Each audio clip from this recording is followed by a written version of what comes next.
वास्तव में कौआ जब मटके में जाकर के कंकड़ डालता है तो जल स्तर भले ही बहुत नीचे होता है, लेकिन धीरे धीरे ऊपर आने लगता है।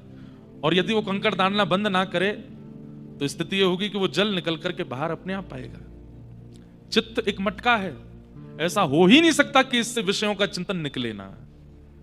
ज्ञान के, भक्ति के, वैराग्य के और सद्गुरु वचनों के कंकड़ डालने पड़ेंगे, नित्य प्रति नित्य डालते रहेंगे। एक दिन ऐसा होगा कि विषय चिंतन, थोड़ा समय तो दीजिए। एक तो आजकल एक नया हो गया है, अब दीक्षा लेते हैं, युवा बालक लेते हैं, आते हैं, वो 2 महीना बाद कभी मिलेंगे। अब 2 महीना तो मैं दीक्षा देते हुए, अभी मिलने हैं 10-15 दिन में ही मिल जाते हैं। महाराज जी ध्यान में ठाकुर जी तो आते हैं, पर मिलेंगे कब? अरे मैंने कि 2 महीना में मिल जाए, ने एक तो समय दे भैया। कछु तो ने थोड़ा तो आपने 26-27 साल संसार को दे लिए, ठाकुर जी तो 2 महीना में ही चाहिए। आप किस समय गुरु आश्रित लेते हैं अपनी आयु गिनिएगा, और उतनी आयु तो भूल जाइए, केवल भजन करिए।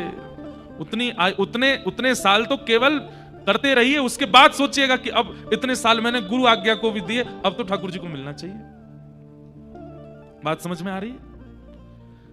मान लीजिए कि आप बद्रीनाथ भगवान के चरणों में 30 साल संसार में भटकने के बाद 30 साल की आयु में आए बद्रीनाथ, और बद्रीनाथ आकर के अब मन शुद्ध हो गया, चित्त पवित्र हो गया, देहाभिमान नष्ट हो गया, अब संसार का विषय छूट गया। अब आपको प्रतिदिन ये लग रहा है कब मिलेंगे नारायण, कब मिलेंगे नारायण, कब मिलेंगे नारायण। 30 साल संसार को दिए थे ना, बिल्कुल हिचकिचाहट किए बगैर दिए थे ना, अब इतना ही ठाकुर जी को भी दो, 30 साल दो।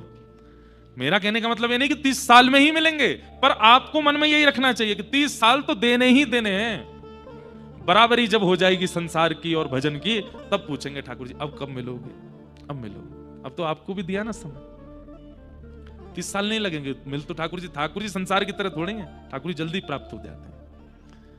लेकिन थोड़ा समय तो दीजिए अपने आप को, चिंतन के लिए, ध्यान के लिए, ज्ञान के लिए।